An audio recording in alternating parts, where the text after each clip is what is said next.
I was disappointed when my family said they canceled Christmas due to weather. But when I saw my cousin's post the next day, I realized their deception was far worse than I ever imagined. Catherine, everyone's staying home due to the ice storm. Christmas dinner is canceled. Stay safe. My mom's text read. I stared at my phone in disappointment but understood. After all, Nashville winters can be dangerous. What I didn't know then was that this simple text would unravel years of family deception and change my life forever. My name is Catherine, and I'm 32. I'm an accountant, and until last Christmas, I thought I was just the different one in my family, the quiet, career-focused sister who didn't quite fit in with their loud social gatherings. My younger sister Anna was always the star, the one who could do no wrong in our parents' eyes. That Christmas morning, I settled in for a quiet day alone. I made myself hot chocolate, turned on some holiday movies, and tried to stay positive despite the loneliness. Around 3 p.m., I was scrolling through Instagram when my heart stopped. There it was. A fresh post from my cousin. Nah, perfect family Christmas at Anna's. So blessed to have everyone together. Family traditions, Christmas dinner. The photo showed my entire family, mom, dad, aunts, uncles, cousins, even my grandmother gathered around Anna's elegant dining table. They were all smiling, wearing festive sweaters, clearly enjoying the celebration. They had deliberately excluded me. Through the windows in their photos, I could see clear sunny skies. There was no ice storm, there never had been. My hands shook as I scrolled through more photos. There was my dad carving the turkey, my mom arranging her signature Christmas cookies, my little nieces and nephews opening presents. The ice storm excuse was a complete fabrication, a convenient lie to avoid telling me I wasn't welcome at their perfect family gathering. I felt sick to my stomach as the truth sank in. All those times they told me events were canceled, all those intimate gatherings I hadn't been invited to. How many of them had actually happened without me? How long had they been coordinating behind my back to exclude me while pretending to care? The next morning, my phone rang. It was my mother, acting as if nothing had happened. "Hi honey, hope you had a nice quiet Christmas. We missed you." The casual cruelty of her words made my hands clench into fists. This was the moment everything would change, though I didn't know it yet. Growing up in our family home, I always tried to be the good daughter. I helped my mom with chores, maintained straight A's in school, and even gave up my dream of attending art school to pursue accounting because my parents insisted it was more practical. Meanwhile, my sister Anna could do whatever she wanted. When she dropped out of college to become a yoga instructor, my parents called her brave. When I worked overtime to help them pay off their mortgage, they barely acknowledged it. I remember one particular incident that should have opened my eyes sooner. 3 years ago, when my dad needed surgery, I took 3 weeks off work to help care for him. I cooked, cleaned, drove him to appointments, and managed his medications. Anna showed up once, stayed for an hour taking selfies with him for social media, then left claiming she had a yoga retreat. Yet somehow, in my parents' retelling of that time, Anna was the supportive daughter while I was just doing the bare minimum. My extended family wasn't much better. At every gathering, my aunts would praise Anna's free spirit while asking me when I was going to loosen up and learn to enjoy life. My accomplishments at work were dismissed as boring, while Anna's latest adventure teaching yoga in Bali was the talk of every family dinner. I kept telling myself it didn't matter, that family was family and they loved me in their own way. Even last month, I spent hours helping my mom prepare for Thanksgiving, only to hear her tell everyone that Anna had done all the work while I just sat around. I swallowed my heart and kept quiet, just like always. When Anna announced she'd be hosting Christmas this year, I offered to help with the planning and cooking. She brushed me off, saying she wanted it to be perfect. I should have seen the signs then, but I was still trying so hard to believe in the fiction of our happy family. The truth is, I've spent my entire life trying to earn their approval, making excuses for their behavior, and pretending not to notice when they excluded me from spontaneous family gatherings that everyone else somehow knew about. I convinced myself that if I just tried harder, worked longer, gave more, they would finally see me as worthy of being part of their perfect family picture. "Hi honey, hope you had a nice quiet Christmas. We missed you." My mother's fake cheerfulness made my stomach turn. I gripped my phone tighter, staring at the Instagram photos still open on my laptop, evidence of their perfect family gathering that I'd been deliberately excluded from. Really? I managed to keep my voice steady because Nina's social media posts showed everyone had a wonderful time at Anna's house, everyone except me. The silence on the other end was deafening. I could almost see my mother's face, that familiar expression when she's been caught in a lie but is already formulating excuses.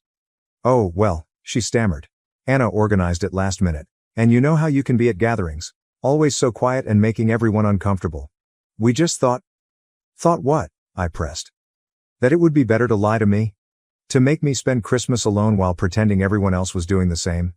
Don't be so dramatic, my mother sighed. We were trying to avoid any awkwardness. You know how Anna wanted everything to be perfect. That's when it hit me. All the past cancelled events, the time plans had mysteriously fallen through, the family photos I'd see later on social media. This wasn't a one-time thing. This was a pattern. How many times? I asked, my voice barely a whisper. How many other gatherings have you lied to me about? Another telling silence. Then, Catherine, you're being oversensitive. This is exactly. Why? Why what? I cut her off. Why do you exclude me? Why do you pretend I don't exist unless you need something? Why does Anna get to be the perfect daughter while I'm treated like an inconvenience? That's not fair, my mother protested. We love you both equally. It's just Anna puts in the effort to be part of the family. You're always so busy with work. I laughed bitterly. Busy with work? You mean busy helping pay your mortgage? Busy taking care of Dad after his surgery? That kind of busy? Listen, my mother's voice turned stern. If you're going to be like this, maybe it's better if we give each other some space. Call me when you're ready to be reasonable. The line went dead. I sat there, staring at my phone as 32 years of memories suddenly shifted into sharp, painful focus. Every excuse, every dismissal, every misunderstanding, it had all been intentional. I wasn't the problem, I never had been. That was the moment I stopped making excuses for them, the moment I finally saw the truth. I didn't have a family, I had people who shared my DNA but treated me like an afterthought. After that phone call, something inside me snapped. I was done being the family doormat. I opened my laptop and started writing an email to my entire family, parents, sister, aunts, uncles, cousins, everyone who had been at that Christmas dinner. My fingers flew across the keyboard as years of pent-up feelings poured out. I've seen the photos from Christmas dinner, I wrote. The dinner I was told was cancelled due to an imaginary ice storm. I want you all to know exactly what you've done.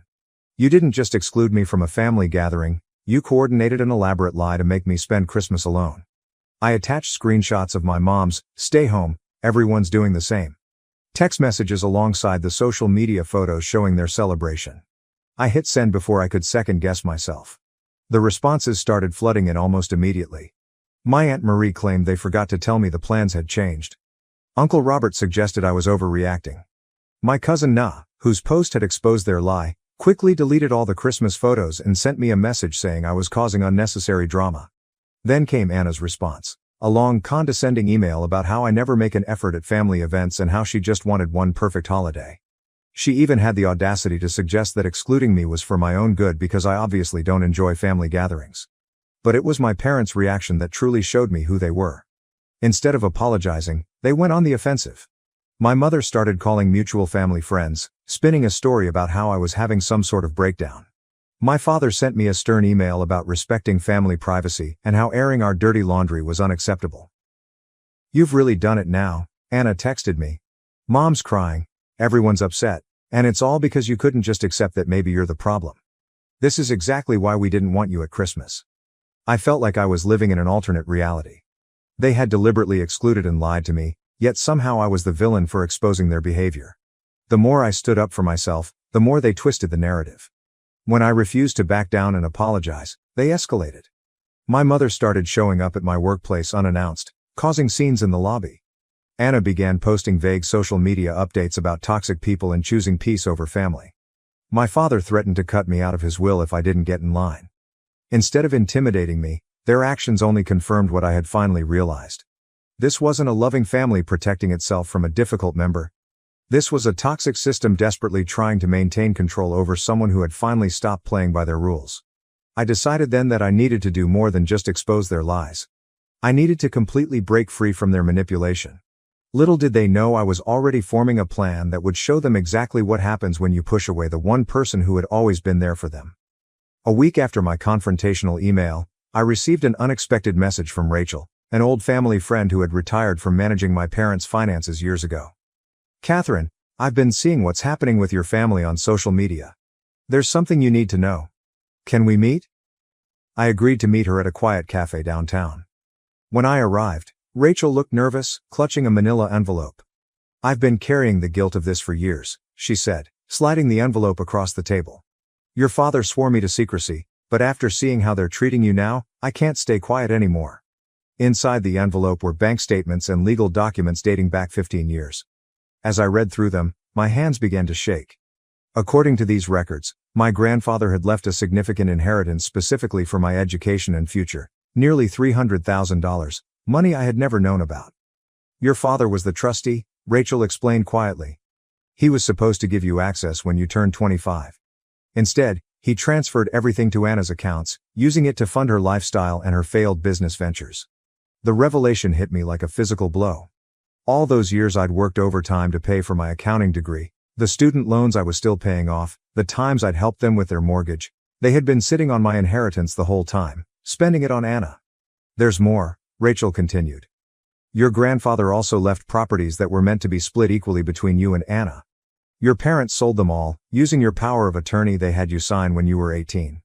Remember when they said it was for emergency medical decisions? I felt sick. The document I trustingly signed had given them complete control over my financial interests. They had systematically robbed me of my inheritance while watching me struggle, accepting my help with their expenses, and making me feel guilty for not contributing enough to the family. Even worse, the statements showed regular transfers to Anna labeled as business investments, money taken from my inheritance to fund her yoga studios, her retreats in Bali, all those adventures they'd praised her for while criticizing my boring accounting career. Why tell me now? I asked Rachel, my voice barely steady. Because I saw your mother's social media post painting you as unstable and ungrateful. They're trying to discredit you before you can discover the truth. They've been embezzling from you for years, Catherine. What they've done isn't just morally wrong, it's illegal. Everything suddenly made horrible sense. Their escalating attempts to paint me as unreasonable, the threats to cut me out of the will when they'd already stolen my inheritance, their desperate need to maintain the narrative that Anna was the successful sister while I was the difficult one. I carefully packed the documents back into the envelope, my mind racing. Thank you, Rachel. I know exactly what I need to do. Now, this wasn't just about a ruined Christmas anymore, this was about years of calculated deception and theft. And I, an accountant with years of experience tracking financial fraud, was uniquely qualified to make them face the consequences. With Rachel's documents in hand, I spent the next week meticulously building my case. As an accountant, I knew exactly how to trace the money trail, every unauthorized transfer, every misused power of attorney, every fraudulent document. I tracked it all. I also hired Sarah Chen, a lawyer specializing in estate fraud, to review everything. This is a clear case of financial exploitation, Sarah confirmed. We can file criminal charges if you want to pursue that route. I considered my options carefully. A criminal case would destroy my family's reputation, but they had already destroyed our relationship. Still, I decided to give them one last chance to make things right. I emailed my parents and Anna, requesting a family meeting to resolve our differences. They jumped at the chance, probably thinking they could manipulate me back into line. We agreed to meet at my apartment the following Saturday. The morning of the meeting, I arranged 3 folders on my dining table, one for each of them. Inside each folder was a complete record of their fraud, along with a letter from my lawyer outlining their options. Either transfer all remaining funds back to me and sign a confession, or face criminal charges. They arrived looking smug, clearly expecting me to apologize. My mother started in immediately. Catherine, we're so glad you've come to your senses. I cut her off by sliding the folders across the table. Before anyone says another word, I suggest you read these. The color drained from my father's face as he scanned the documents. Anna's hands started shaking. My mother tried to maintain control. This is ridiculous. You're trying to blackmail your own family? Blackmail? I laughed coldly. No, I'm giving you a choice. Return my inheritance with interest and admit what you did, or I'll let the police handle it. Rachel's already agreed to testify. Rachel had no right, my father started. You had no right, I interrupted. You stole from me for years while watching me struggle. You used my power of attorney to sell property that was rightfully mine. You funded Anna's lifestyle with my inheritance. Anna burst into tears. I didn't know. They told me the money was from their savings. Don't lie, I replied calmly. The transfers went directly to your accounts. You knew exactly what you were doing. My mother tried a different approach. Think about what this will do to the family. What will people say? You should have thought about that before stealing hundreds of thousands of dollars from your own daughter, I responded. You have 48 hours to decide. Either sign the confession and arrange the transfers, or I'm going to the police. They left in a panic, my father practically dragging my hysterical mother and sister out the door. Within hours, the family group chat exploded with messages from relatives, all taking their side, of course. But I remained calm. I had truth and evidence on my side. The ball's in their court now, I told Sarah over the phone that evening. But something tells me they're not going to make the right choice. I was ready for whatever came next. After all, they had already given me the greatest gift, freedom from their manipulation. The 48-hour deadline came and went just as I expected. My family chose pride over honesty. They didn't sign the confession or arrange any transfers. Instead, they tried to destroy evidence, closing accounts, shredding documents, and even attempting to pressure Rachel into retracting her statement. What they didn't know was that I had already submitted everything to the authorities. The morning after the deadline passed, I formally filed charges. By afternoon, the police were at their doors with search warrants. I watched from my office as the story unfolded. My father was escorted from his workplace in handcuffs. Anna's yoga studio was seized as an asset purchased with stolen funds. My mother's carefully curated social media facade crumbled as she was arrested during one of her charity committee meetings. The family group chat exploded again, but this time with a different tone. Relatives who had dismissed my claims were suddenly quiet as the evidence became public record. The local newspaper ran a story about the prominent family's fall from grace. All their years of maintaining perfect appearances ended in a single day. My phone buzzed with a text from Rachel. "You did the right thing. Your grandfather would be proud." She was right. This wasn't about revenge anymore, it was about justice. As I watched my family's carefully constructed lies unravel, I felt no joy, only relief. The truth was finally out, and I was finally free. 1 year later, I sat in my new home in Denver, watching snow fall outside my window. The court case had concluded months ago. My father and mother both took plea deals, agreeing to pay restitution.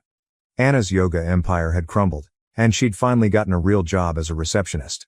The perfect family image they'd worked so hard to maintain was gone forever. Most of the relatives who had enabled their behavior for years stopped speaking to me, but surprisingly, I found I didn't miss them. Instead, I had built a new support system, genuine friends who valued honesty over appearances, colleagues who respected my work ethic, and even a few distant cousins who reached out to apologize for their past behavior. Rachel came to visit me last week.